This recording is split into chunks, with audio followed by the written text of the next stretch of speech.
Thank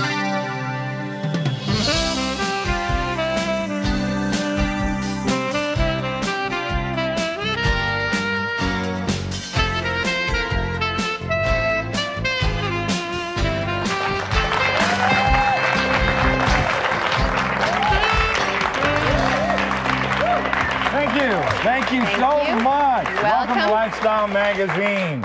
Well, in the past, we've had shows where we discussed issues that make men a little self-conscious, but I wonder if today's show will make women self-conscious.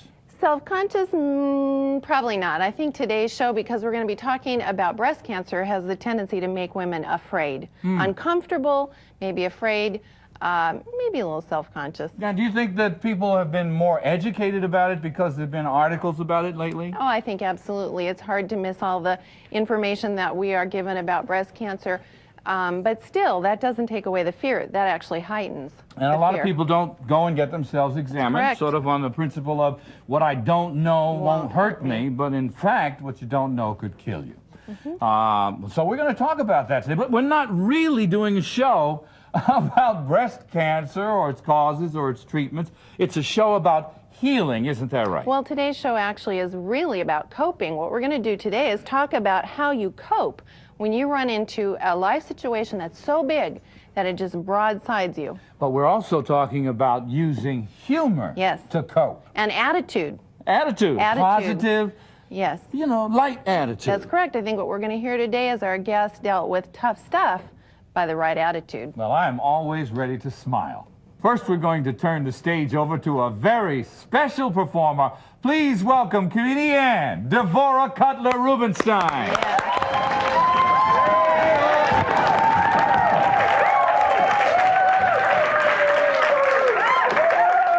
Hey, everybody. Hi. I'm Devorah, and I'm a writer, thank you, producer and director, breast cancer survivor. Welcome to the comedy! Now, a couple of you out there, you look kind of like sad, like unhappy for me. No, trust me, breast cancer, easy. Turning 40 in Hollywood, now that's a fatal disease. You know what's strange, and I'm sure you've all experienced this, is that people don't know what to say when something awful happens, okay? And it's important to have a supportive husband. And my husband, I mean, he's great. He's the strong, silent type. But for the longest time, he didn't say anything.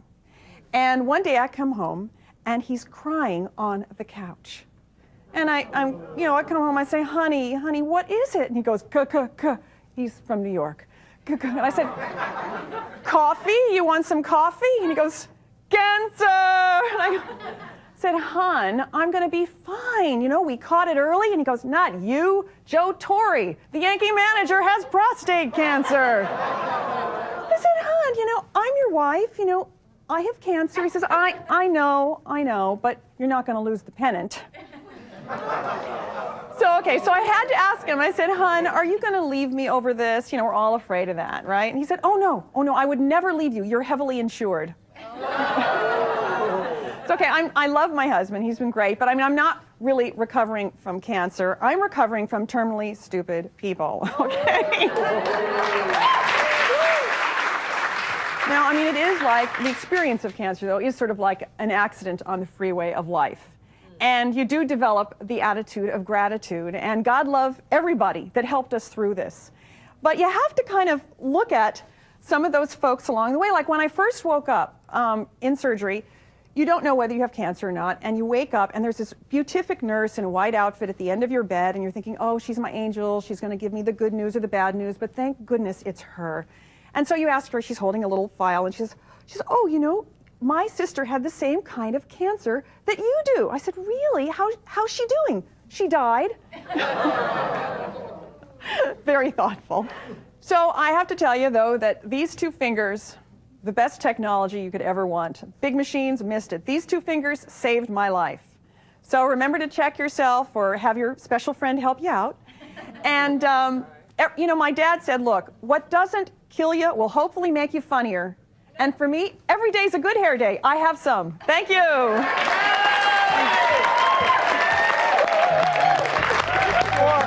be right back. We're going to sit down and talk for this award-winning writer-director. Learning a new language can be difficult and discouraging, but it doesn't have to be. Hello, I'm Karen, introducing Hello Channel, the revolutionary new channel designed especially to teach English. If you can speak English, the future is open for you, since speaking English means greater opportunity and higher paying jobs.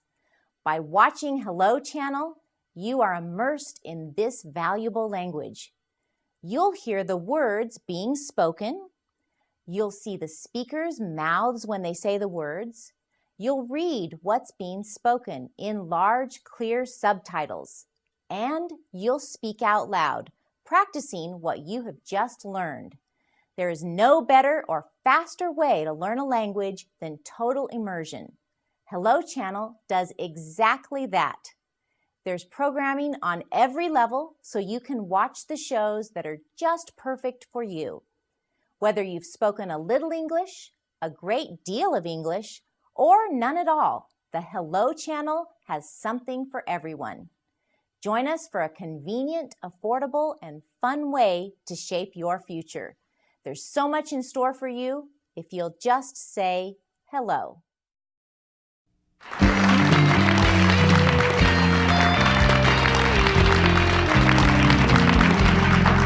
are back.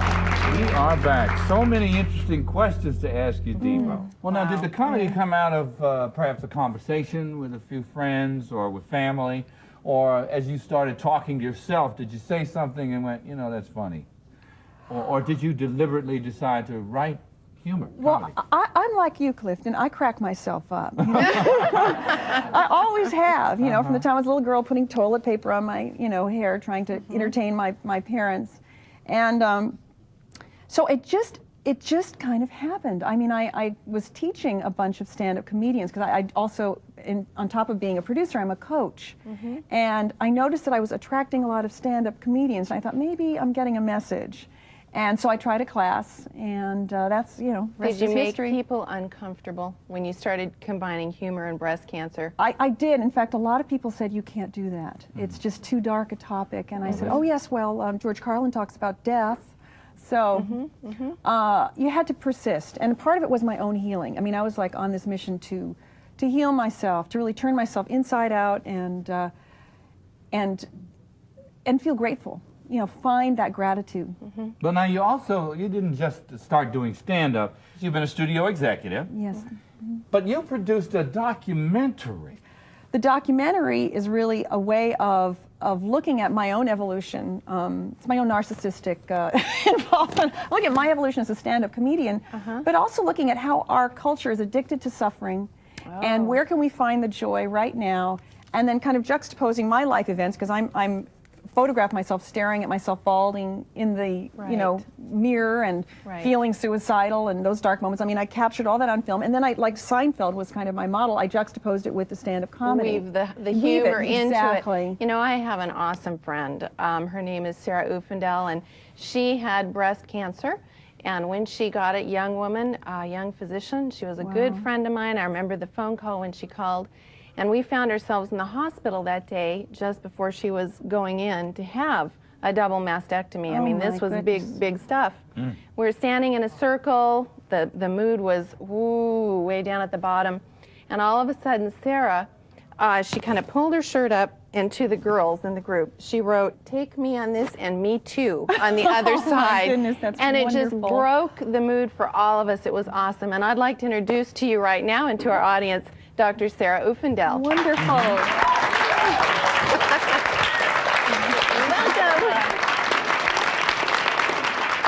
Nice to meet you, Sarah. Well, Sarah, we have come a long way since that day, have we not? Oh, yes, thankfully. And you have had an incredible attitude through this. I mean, you amazed all of us. We all felt like we were the weak ones. Well, you know, some people wondered if it was denial, but you don't know how you're going to go through something until it happens. And I've always believed that a positive attitude and humor help the trip to be more worthwhile. And it really came to the test when I actually got breast cancer. And it's like, can I go through this with a positive attitude without denying what's actually happening? Did you decide right at the beginning, I'm gonna stay up, I'm gonna laugh, I'm gonna find the humor in it, or did you? Yeah, pretty early, because I found it was consuming. I don't know about you. Yes, Consumed every thought I had. Right. And I couldn't get my mind off it, so I went out and rented a bunch of comedies and just watched them so I could think of something else and I could laugh and life could move on. There again, humor, helping us to cope, helping us to deal with some of the most difficult moments of our lives. Now, you're a physician, right? Yes. How does a physician deal with this kind of tragedy coming upon them? Because, you know, traditionally it seems as though physicians feel impervious to disease. You know, doctors feel like they won't ever get sick. She feels impervious to everything. How did this affect you from a physician's perspective? You're absolutely right. I mean, I'm a personality who feels impervious anyway. When you add that to being a physician, I never considered getting sick from anything. And it was a total shock. And then to have the roles reversed and me be the one in the hospital bed, that somebody is leaning over and trying to help, me be the one that is nauseated and sick, and they're medicating, and I'm medicated out of my mind. And it was such a shift in my mentality. I got real insight into what some of the patients go through. You assume when you give them a medicine, they come back a week or two later, you know, that they're doing okay. I think the thing too, Sarah, and with you, Devo, it was so fast. It's like you find this out one day, and all of a sudden, like a speeding train, your whole world is doing something different. It's transformed, isn't it? Yeah, and Yeah, I was whitewater rafting just weeks before. That's right. And I was in Europe. Yeah, Yes. feeling great. What other treatment after the surgery did you have to endure, and how did humor play a role in that? Well, there were times where it was really tough. In fact, there are times where you can't laugh everything away, that's for sure. There was chemotherapy after that, and there were times on chemotherapy I felt like dying. I don't know if you did. I just didn't want to go on. Times I was so nauseated I couldn't hold down water for days. I would call Tammy and say, I can't go on. And just the sequelae of going through the surgery, it was months before I could stand up straight because of all that was involved. It was painful, it was sickening, but you were funny. in between times still it was were funny. She had the right kind of attitude. She did. I remember when the hair started to fall out, and I didn't have the courage. I don't think I've ever admitted this to you. I didn't have the courage to come over. really? Well, don't you remember I never came? Yes. And why didn't you have the courage? Because I was you're telling too the truth here is going to sad. help somebody else cope with I it. was too sad. You had another friend who had more courage than me. You know, that's interesting because a lot of people, they want to tell you something. They want to talk to you and encourage you, but they don't know how. And in fact, it was interesting from my perspective that I felt more sorry for them because they were trying to be comforting. And sometimes they would mess up. Like one person said to me, "Oh, I thought you were dead. I heard you had cancer." You know, I found myself saying that to a friend of mine who had overcome it, and I never felt more like I'd put my foot in my mouth. He had gone into recession. Right. He was doing fine. Unbelievable. Well, I mean, between the two Remission. of you, Yeah, remission would be. did I say recession? Oh my goodness! I mean, But it wasn't depressing like a recession. I'm so sorry. See, when you talk fast, you can sometimes mess it up. Well, she's got a documentary where she deals with the death of her father, the loss of her cat, my goodness, a yard site, and 30-year class reunion. She's put it all in this. I want to know about that, and I want to know how you keep a good attitude. And we'll do that when we come back.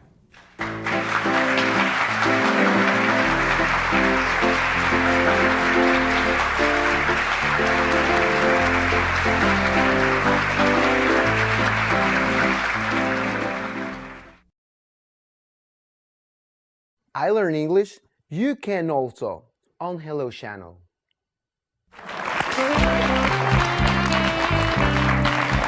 We're talking to two great ladies who are breast cancer survivors, and Devo, I wanted to ask you, you put all of that stuff into this one documentary. Why?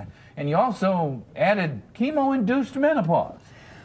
What did it all mean for you? Well, the documentary is called Markings, and the reason is there were so many significant life events during the course of this particular year. 2 days before my diagnosis, my father died.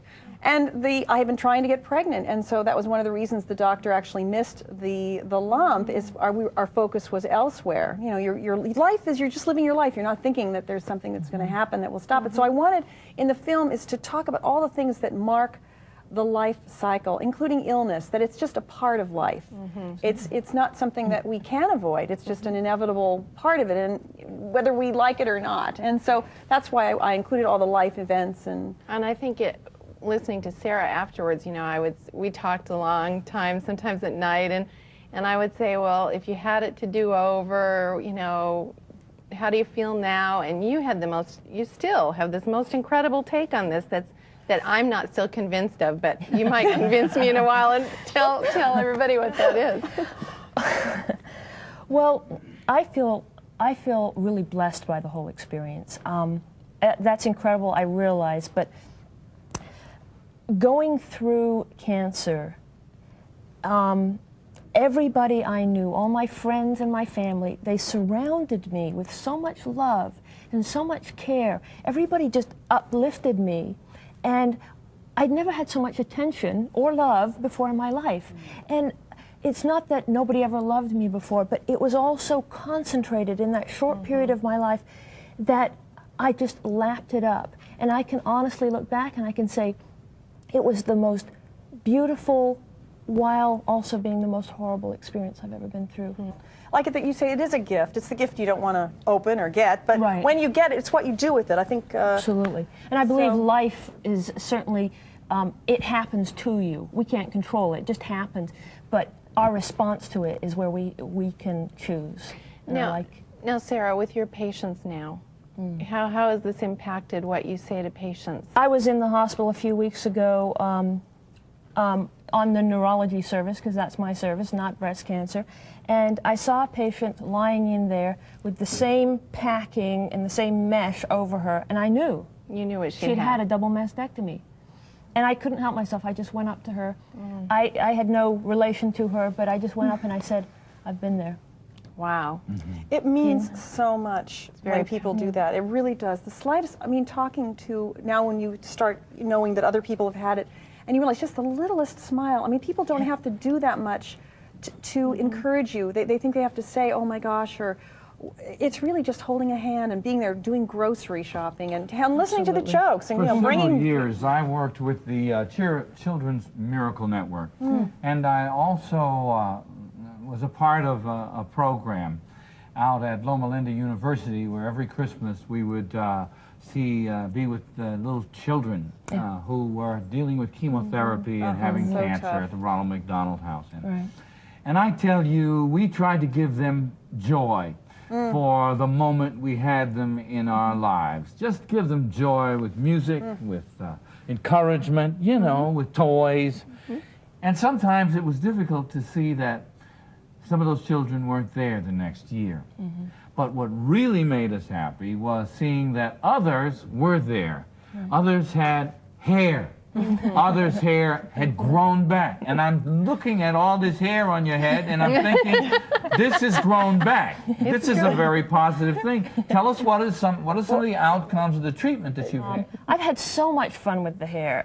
Most people just dread that portion of it, but you know, I painted my head a couple of times, had a friend paint my head. May I ask what colors? Yes. One time it was just kind of a psychedelic swirling color. Another time it was the midnight sky with stars and a moon and everything. And I went out, you know, went and saw a movie, and people would go, The reality is you guys have gotten such great attitudes about this. Yes. Now, I know you had some weird things. You told us about that earlier.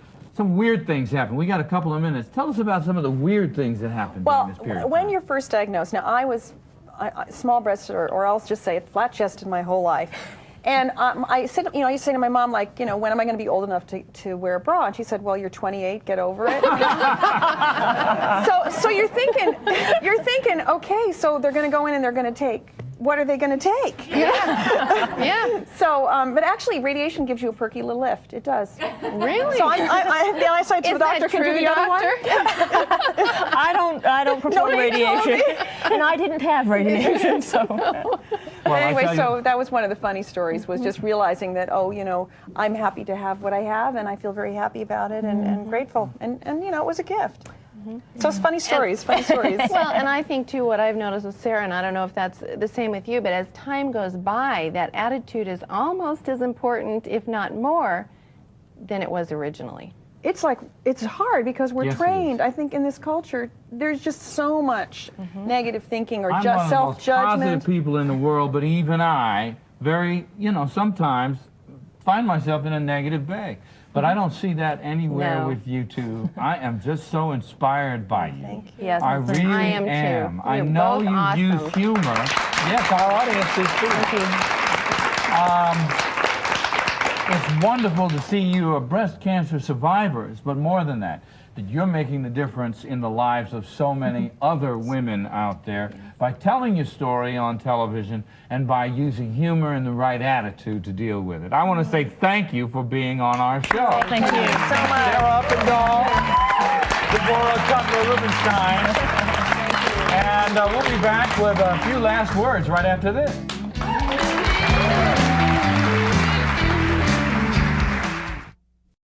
Learn English at home. Just say hello.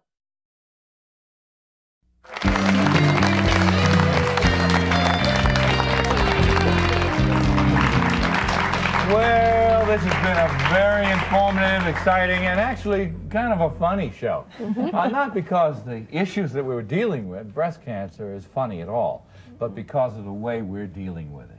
And Sarah, parting words of wisdom to those folk out there facing something really big on attitude. I'd like to leave with laughter does benefit us. It doesn't always heal the pain or remove the obstacle, but I believe it certainly makes the journey more worthwhile. Yes. And I have been blessed to be part of your journey. Thank you. Thank you. That's wonderful. Oh, yeah. That's really wonderful. Sarah Uppendahl, Deborah Cutler-Rubenstein, thank you so much for being our guests on Lifestyle Magazine. And if you'd like some more information about these subjects, you can always log on to our website at lifestyle.org. We'll be back again. I'm Clifton Davis. And I'm Tammy McGrew. And thanks for tuning in. See you next time. Bye.